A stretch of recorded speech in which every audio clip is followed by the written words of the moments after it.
Are you looking for an easy explanation of all the seventh chords played on the piano in a one single lesson?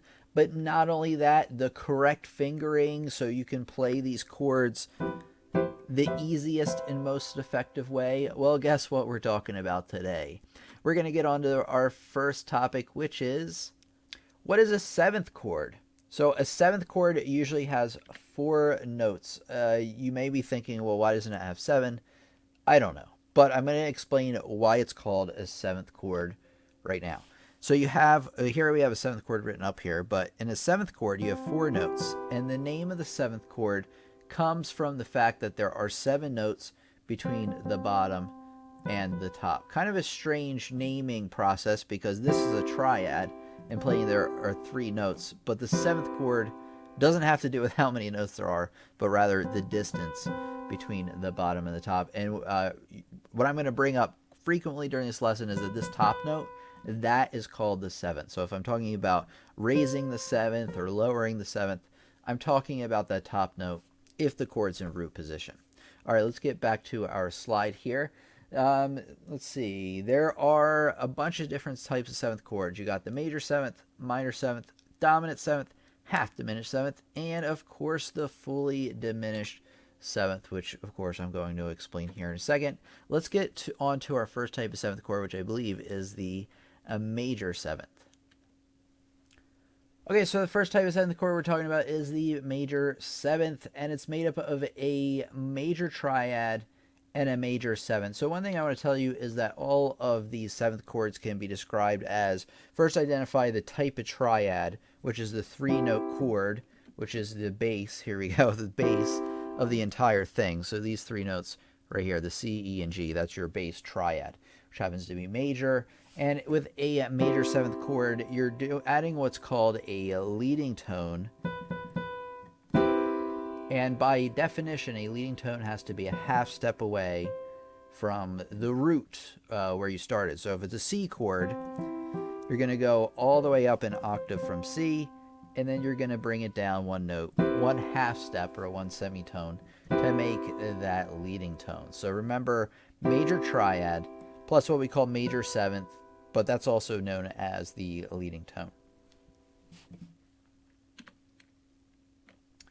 Okay, let's see here. So we're going to go over some fingering real quick. And the fingering is actually pretty easy for these. A little more complicated if you do them in arpeggios. But let me show you just as regular chords how you're going to use your fingers to play these. So if it's in root position, implying that the name of the chord is on the bottom. So if we're in C, C major 7th has a C on the bottom. The fingering is going to be 1, 2, 3, 5. With your right hand. If it's in first inversion, which will look like this, I would use the fingers 1, 2, 4, 5, just like that. So 1, 2, 3, 5, and then first inversion is 1, 2, 4, 5. If you get confused, it's really where your fingers are naturally placed over the notes. I feel like my fingers almost line up with them every time. Could be because I've been learning this for a long time though. Let's talk about second inversion. And actually, let me show you the sheet there again where you can read where we're at. Okay, back here. Now, we have second inversion where we have G, B, C, E. We have the same exact notes. And then the fingering for this one is 1, 2, 3, 5. Just like that. Then, if you invert it again, which as you can see is called third inversion, you can see the fingering right here, which is, you can see it's going to be 1, 2, 3, 5. So let me move this up one more time and show you on the piano here. So 1, 2, 3, 5 for this one. So to go over it again, root position 1, 2, 3, 5. First inversion is 1, 2, 4, 5. Second inversion is 1, 2, 3, 5. And then third inversion, that's what it is, 1, 2, 3, 5. So almost all of them are a 1, 2, 3, 5 except for first inversion. Now the left hand is kind of flipped around. Let me explain. So with the bass clef, So here we go. So here's the fingering for the left hand, as you can read right here towards the bottom. So root is 5 3 2 1. Let me show you on the piano. 5 3 2 1. Then if it's in first inversion, the fingering is going to be 5 3 2 1. Hey, sounds familiar, right? So all the same so far. If you put it into the next inversion, so you put the E up there, 5 3 2 1, sounds familiar, right? But then the last one, the third inversion, is 5 4 2 1. So remember with this one, it's 5 3 2 1, 5 3 2 1, 5 3 2 1, and 5 4 2 1. Just remember that. And then the right hand, they were all the same except for that first inversion. So kind of make a mental note of that. I think it'll help. All right, let's get on to our next type of seventh chord. Okay, the next type we're talking about is the dominant seventh, which is made up of a major triad and a minor seventh. So before it was major triad, major seventh, this is major triad, minor seventh. So what that is going to look like here on the keyboard, I want to show you, is let me first write the chord. So here's the chord we had before, right? C major seventh in the treble clef here. Now the only difference here is we're putting in what's called a minor seventh. So if you ever want to put in a minor seventh or find a minor seventh, all you got to do is take your major seventh and, so here's the chord we had last time, C, E, G, B. You take that top one, the seventh, and you lower it a half step. And that's all you do. So you have the same major triad on the bottom, C, E, G. And then this time you have a note up top that is actually a whole step, whole tone away from the root, or an octave from the root. Now the fingerings for these are the same as before. So let me show you. You got 1, 2, 3, 5 for a root. You got 1, 2, 4, 5 for first. You got 1, 2, 3, 5, 1, 2, 3, 5. So it's the exact same thing as before, but still make sure to practice these, because each time when you alter one of the notes, the feeling between the inversions is a little different. So just because you can play the major, you know, it's hard to do and talk at the same time, but you can play the majors up and down, doesn't mean that, you know, you automatically know how to play the minors. I actually find the minor to be a little easier, more keys to grab a hold of.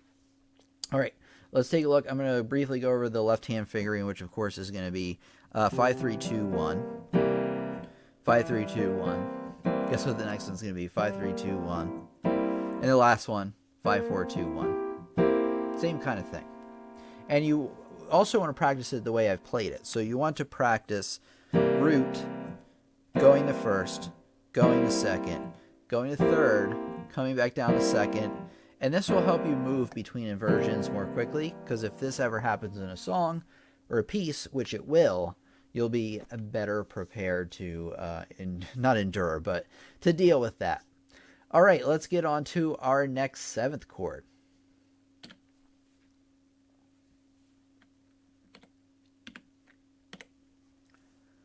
Okay, we got our minor seventh, which is made of a minor triad and a minor seventh. So how is it different than what we talked about last time? Well, let's do it. Let's go over them all. So you got major seventh. Oops, let me show you what I'm doing. So you got C, G, B. That's your major seventh. Then you have your dominant seventh, where you're taking this top one, lowering it a half step. But this time we have a minor triad on the bottom. So therefore, this is what this is going to look like on the sheet music. We're going to need a flat right there in the middle. So I'll show you what that's like right here. So now we have C, E flat, C, E flat, G, B flat. I guess that's the octave I really have it written in, but just like that. So before we had C, major triad, major seventh. Then we had major triad, minor seventh for the dominant. This time we have minor triad, and then the same minor seventh, which is a whole tone away from the tonic again. So that's how you do it. And if you want to play these anywhere, so say G dominant or G minor seventh, you play a G minor triad, and then you play the minor seventh. So that's a whole step, whole tone away from the tonic. So that's how you'll play your G minor 7th. So go through different keys and see if you can figure out these chords. Okay, the fingering, I got good news for you, is the same. How about that? But we're going to go through it real quick just to show you. So we got root position with our right hand. 1, 2, 3, 5. Should sound familiar. First inversion. 1, 2, 4, 5, just like before. 1, 2, 3, 5 for second inversion. 1, 2, 3, 5 for third inversion. And then obviously when you practice them, oops, you want to be practicing going up the inversions up to root and coming back down to the next one. The left hand fingering 1, 2, 5, 3, 2, 1. And then 5, 3, 2, 1. Guess what the next one is? 5, 3, 2, 1. But what's this next one? It's the same as before, where the last one is 5, 4, 2, 1. And then obviously you want to... Oops, I forget exactly what chord I was playing there. But you do want to invert it back down to the C minor 7th. All right, there are some more types of 7ths. Let's get on to the next one. Okay, the next type is the half diminished 7th. There's a half diminished and a fully diminished 7th, which is extra confusing. But hey, I'm going to walk you through it. Okay, now, since we just talked about the minor 7th, I have good news. Because there's only one note different between the minor 7th and the half diminished 7th. And that is the 5th is now going to be flat as well. So I'm going to show you what this looks like on the piano in a second. So let me just show you what it looks like on the staff.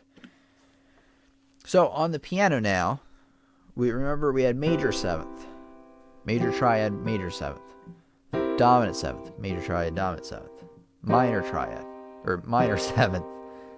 You get the idea. Now, we are going to do the half diminished 7th, which is taking this G and flatting it. So that's the half diminished 7th. If you know your triads, it's a diminished 7th plus, or diminished triad, sorry, the 3-note chord, the diminished triad. And then you have the minor 7th up top. And you can play one basically anywhere by doing the same thing. So say I have F half diminished 7th. I'm going to play an F diminished triad first, and then I'm going to play the minor 7th, which, as you remember, is a whole step above, whole step below, whole tone below the tonic. All right, let's go into the fingering for these. Okay, more good news. All the fingering is the same, so I'm not going to go over it again because I think you get it for sure. So let's practice instead finding a bunch of half diminished 7th chords. Keep trying to say half diminished 7th or triads. Anyway, what you do? So what we're going to do is we're going to play B half diminished 7th. So what do? Well, you play B. If you don't know how to play different triads, go on to the YouTube main page, go to the playlist section. I'll show you at the end of the lesson, and check out the one on playing chords, all these different types of chords. But anyway, you got B diminished. Now, what am I going to do? I'm going to play a 7th. Where does the 7th need to be? Remember, here's the tonic, an octave of where I started, so B and B. And then I'm going to bring that down a whole step to B half diminished 7th. All right, let's do one more. How about A half diminished 7th? Well, you got A diminished here. And then, well, let's see. No, that one wasn't quite right because my 7th had to be, a whole step down from A. So there you go. There's A half diminished 7th. So practice finding these on your own and then doing the inversions up and down as well. Like I said, the fingering is the same. 1, 2, 3, 5. Oops. Yeah. 1, 2, 3, 5. 1, 2, 3. 1, 2, 4, 5. Yep. I just wanted to double check, make sure they were indeed the same. But yeah, all the same. All right, let's get on to the next 7th chord. Okay, time for the fully diminished seventh, which is made up of a diminished triad and a diminished seventh, which is 1.5 tones away from the root. Now, taking the half diminished seventh, which we have up already, how are we going to turn this into fully diminished seventh? Well, good news. There's only one note we have to move. And actually, we're actually going to see how this goes with this program. Sometimes it doesn't like to do double flats when I want it to. And of course, okay, so here we have the C fully diminished seventh. So we have the same diminished chord we had before. Let me bring it up on the piano here. So you have C, E flat, G flat, and then before, remember, we had B flat. Well, this time, remember that I said in the slide that the seventh is going to now be 1.5 steps away from the tonic. So here's the tonic, here's a half step down, whole step down, 1.5 steps down, and there you go. So C, E flat, G flat, and then believe it or not, this note up here is B double flat. And that's actually why double flats exist, or one of the reasons, is that they use them because when chords are being spelled, they're being spelled in a certain way. So every C seventh chord, whether it's C major seventh, dominant seventh, diminished, half diminished, it's all made up of the notes C, E, G, B of some kind, and they just do this to avoid confusion.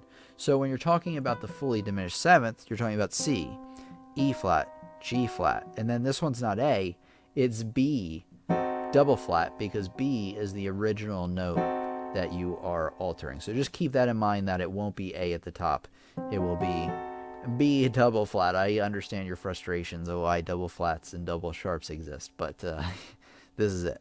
So this is a fully diminished triad, or fully diminished seventh chord. I keep messing this up. Anyway, triads are 3-note chords. Seventh chords are 4-note chords. All right, let's get on. Let's do the, let's play a couple of fully diminished triads. Oh my goodness, fully diminished seventh chords. So G fully diminished seventh is made up of the notes G, B flat, D flat, because that's your G diminished triad. Now, where do we need to place the seventh? Well, not on G, right? That's the tonic. Coming down a half step isn't far enough. That's kind of an interesting sounding chord, though. You come down again. That's still not quite right, because that's only half diminished. Remember, it's got to come down 1, 2, 3, or 1.5 steps total, or 3 half steps. And there you go. G, B flat, D flat. And then is this E? No, what note is this? This is F flat, because that's how the chord is spelled. It's got to be made of the notes G, B, D, and F of some kind. So you got the F flat there. Let's try another one. Let's try E flat, fully diminished seventh. So you got E flat, G, B flat. Wait a second, that's major. That's not right. E flat, G flat, B flat, or B double flat. Yeah, E flat, G flat, B double flat, because B is the original one you're coming from. And then, where's the seventh going to be? Well, it's going to be not on E flat, right? Not on D, not on, wait, bump, bump, bump. There you go. It's going to be on what note? C? Well, I'm playing a C, right? But that's not right. It's actually going to be a D double flat. So E flat, G flat, B double flat, and then D double flat. So enjoy that chord, because that's fun to play. All right, so I recommend you, with all these, knowing your knowledge of these now, going through, playing these on the piano. You can find a good resource, I'm sure, on where to find all these chords, you know, in each key and everything. But I do recommend you internalize these and learn to play them on the spot. So, like E flat dominant seventh, got it. How about A minor seventh? Got it. How about D major seventh? Got it. How about G half diminished seventh? Got it. How about C fully diminished seventh? Got it. So you want to get that quick at all of these. Let me show you really quick maybe where you can find a resource on learning a little bit, or at least finding these where you can print something out and read these from. So let me show you that. A link to the PDF I was just looking at. This seems to have even a lot of chords we haven't talked about quite yet. And it has them graphically represented on the piano. So if you're not a big sheet music person, this is at least a little resource you can use just to double check, make sure you're playing the right seventh chord when you're going through these. So I just wanted to make sure you had that. talking about today. If you want to learn how to play these chords, lickety split, no problems at all. You definitely want to check out that playlist to catch you up from the ground floor, and then you probably want to watch this lesson again because it'll just kind of catch you up to where we were today. So I highly recommend you check that out and check out the other playlists on the channel. I've crafted these to really help you learn a lot more about piano music, and then I put some in the description as well. I really want you watching more of those lessons so you can learn as much as possible. So thanks for coming out. Thanks for being part of the classroom. This has been Tim from Lessons on the Web.